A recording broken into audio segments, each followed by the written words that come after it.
Shalom, salam sejahtera dalam kasih Tuhan kita Yesus Kristus. Jumpa kembali dengan saya, dan pada kesempatan ini saya akan kembali membawakan kebenaran firman Tuhan yang praktis, singkat dan sederhana. Saya berharap dan berdoa kiranya kebenaran firman Tuhan ini dapat semakin meneguhkan, menguatkan, dan mencerahkan kita, serta mengobarkan semangat kita untuk tetap setia, mengiring dan mengikut Tuhan. Sebelum saya melanjutkan membawakan kebenaran firman Tuhan, saya menyapa Bapak Ibu Saudara dimanapun berada. Apa kabarnya? Saya berharap dan berdoa masing-masing kita tetap mengandalkan Tuhan, sekalipun ada berbagai pergumulan dan persoalan yang sedang menimpa kehidupan kita. Jangan menjadi kecut dan tawar hati, tetap berkobar, bernyala dan bersemangat.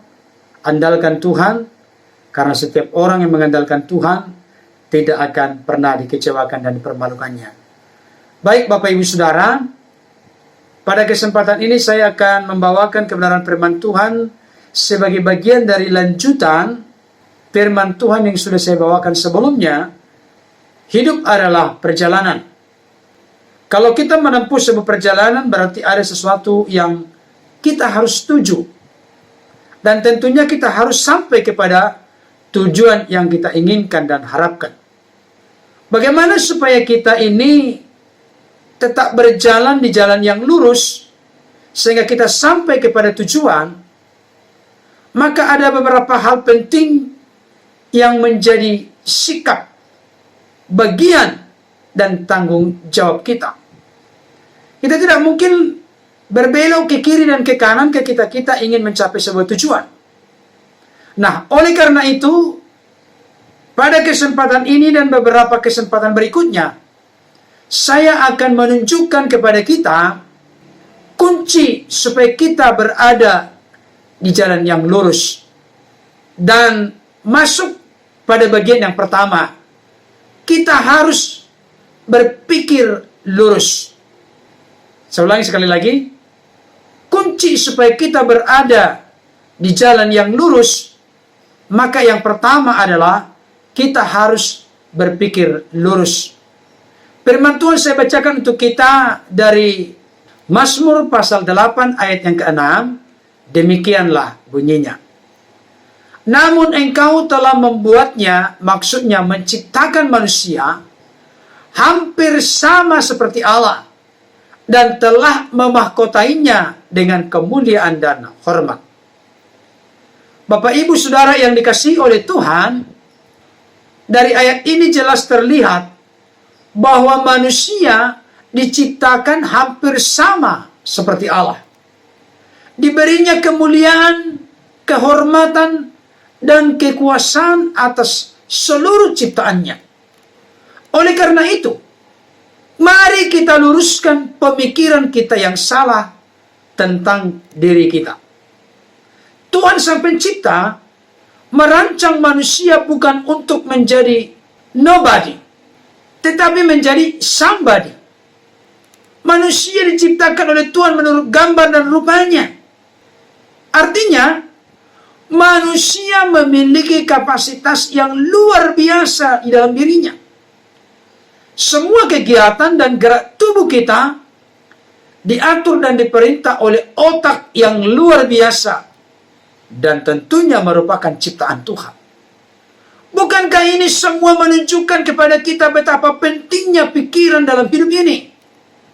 Oleh karenanya Bapak Ibu Saudara, saya mengingatkan dan mendorong setiap kita saat ini, marilah kita memiliki pikiran yang lurus. Dengan kata lain, pikiran kita harus lurus. Pikiran kita harus berisikan hal-hal yang indah dan positif. Memikirkan hal-hal dan rencana-rencana yang baik. Seperti yang tertulis di dalam Filipi 4 ayat yang ke-8. Saya bacakan untuk kita, demikianlah bunyinya. Jadi akhirnya saudara-saudara, semua yang benar, semua yang mulia, semua yang adil, semua yang suci, semua yang manis, semua yang sedap didengar, semua yang disebut kebajikan dan patut dipuji, pikirkanlah semuanya itu. Bapak Ibu Saudara yang dikasihi oleh Tuhan, dimanapun berada yang sedang menyaksikan dan mendengarkan kebenaran firman Tuhan ini, pikiran yang lurus adalah pikiran yang benar, pikiran yang mulia, pikiran yang positif, pikiran yang kudus. Bukan sebaliknya pikiran yang jahat, dan juga bukan pikiran yang sia-sia. Pikiran yang lurus sangat penting, karena pikiranlah yang menggerakkan anggota tubuh kita. Pikiranlah yang mendasari perbuatan kita dan meresponi setiap kejadian yang kita lihat, rasakan, dan dengar. Saudara-saudaraku yang dikasihi Tuhan, jika setiap kita mau berpikir lurus, coba bayangkan apa yang akan terjadi di rumah kita, di kantor kita, di gereja kita, di pelayanan kita, bahkan di dalam seluruh aspek kehidupan kita. Coba kita simak apa kata Norman Vincent Peale, penulis buku The Bestseller tentang berpikir lurus dan positif. Beliau mengatakan demikian: rubahlah pikiran kita, maka kita akan merubah dunia kita.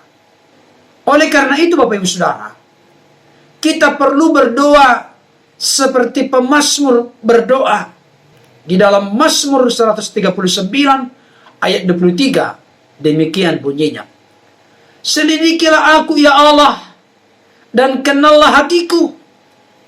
Ujilah aku dan kenallah pikiran-pikiranku. Saya ulangi sekali lagi. Selidikilah aku ya Allah, dan kenallah hatiku. Ujilah aku dan kenallah pikiran-pikiranku. Bapak Ibu Saudara yang dikasihi oleh Tuhan, beranikah kita berdoa seperti itu kepada Tuhan? Atau sudahkah kita pernah berdoa seperti itu kepada Tuhan? Ini merupakan sesuatu yang sangat penting dan serius kepada kita. Bagaimana dengan kondisi keadaan pikiran kita selama ini? Apakah pikiran kita didominasi dengan pikiran-pikiran yang negatif dan sia-sia? Oleh karena itu, untuk merubah kehidupan kita, maka firman Tuhan dengan tegas mengatakan, mari kita merubah pikiran kita, rasio atau akal budi kita. Sangat beralasan ketika seorang bernama Rasul Paulus berkata kepada jemaat di Roma, Roma 12 ayat yang pertama sampai kedua. Saya bacakan untuk kita Bapak Ibu Saudara, untuk semakin memperlengkapi kita betul-betul memiliki pikiran yang benar di mata Tuhan. Roma pasal 12 ayat 1 sampai 2, demikianlah bunyinya. Karena itu saudara-saudara, demi kemurahan Allah, aku menasihatkan kamu supaya kamu mempersembahkan tubuhmu sebagai persembahan yang hidup, yang kudus, dan yang berkenan kepada Allah. Itu adalah ibadahmu yang sejati. Mari kita soroti secara serius ayat yang kedua. Janganlah kamu menjadi serupa dengan dunia ini, tetapi berubahlah oleh pembaharuan budimu, sehingga kamu dapat membedakan manakah kehendak Allah, apa yang baik, yang berkenan kepada Allah, dan yang sempurna. Bapak Ibu Saudara, kalau kita sudah bisa membedakan manakah kehendak Allah, apa yang baik, yang berkenan kepada Allah, dan yang sempurna, dengan kata lain berarti kita sedang berjalan di jalan yang lurus, oleh karena pikiran kita, akal budi kita telah diubahkan. Nah, sekarang yang menjadi pertanyaan kepada setiap kita, bagaimana supaya pikiran kita ini berubah? Yang seringkali kecenderungannya kepada pikiran-pikiran negatif, pikiran yang sia-sia. Maka tidak boleh tidak. Kita harus mengisi pikiran kita dengan warna kebenaran firman Tuhan.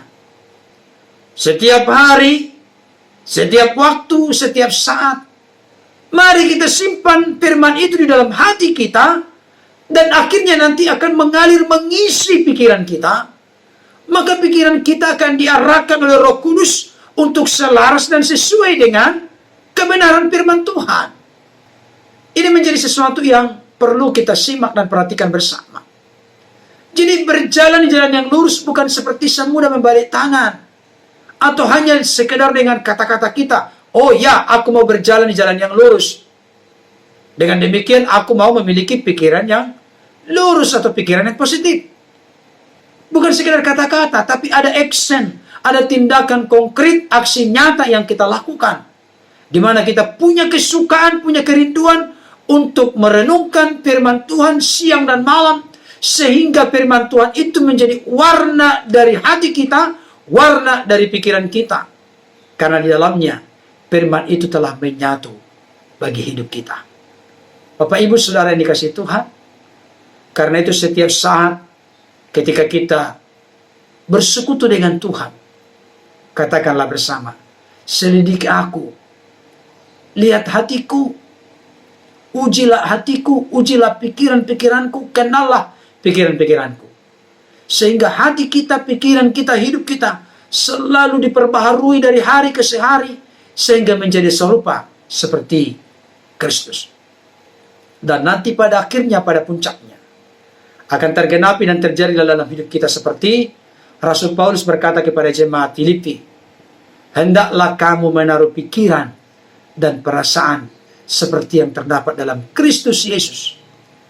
Kalau sudah pikiran dan perasaan kita selaras dan sesuai dengan pikiran dan perasaan Kristus, maka di sanalah kita sudah pasti berjalan di jalan yang lurus, dan hidup kita memuliakan menyenangkan Tuhan, dan percayalah, hidup kita pun akan memiliki dampak yang baik dan positif, menjadi berkat bagi sesama manusia, di mana Tuhan tempatkan, taruh dan percayakan kita menjadi saksinya.